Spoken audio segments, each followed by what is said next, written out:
This F-15 shot down a satellite. Since Warthunder event vehicles have been kind of bleak lately, I'm going to start a series where I go over a bunch of vehicles I think should be added. So welcome to Warthunder Event Horizon. And the first one is the F-15A Celestial Eagle, otherwise known as the F-15A 760084. As the name of the vehicle suggests, this is just a modified version of the current F-15A in-game, which is a little boring, but is in tune with what Gaijin usually normally does for event vehicles. And on September 13th, 1985, the pilot William D. Doug Pearson launched an ASM-135 ASAT missile, and this missile destroyed the Solwind P-78-1 satellite that was flying at an altitude of 555 kilometers or 345 miles. And this just wasn't a one-time thing, because the United States produced 15 of these missiles, which they tested 5 of them. They also modified 20 of these F-15As to carry these said missiles. Now, the main draw of this event vehicle would be the brand new missile, the ASM-135.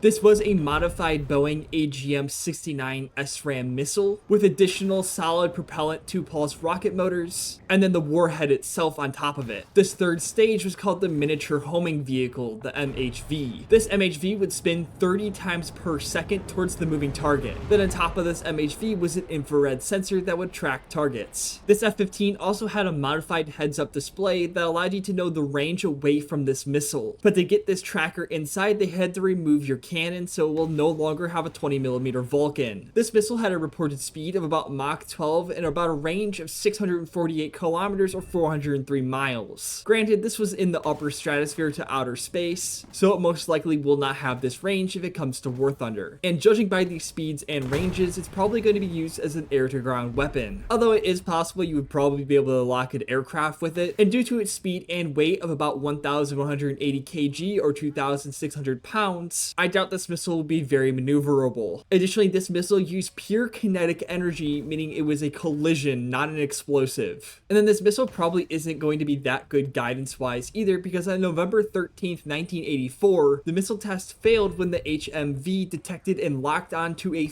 star. So we have the US military out here pulling an Alderaan on some random alien star, meaning that basically any infrared source will be able to unlock this missile without any issue. So all in all, the Celestial Eagle will be a modified F-15A that would lose its centerline pylons, meaning you can no longer take any AIM-7M Sparrows, and you would also lose your 20mm. However, you would gain access to the brand new ASM-135A air-to-ground missile.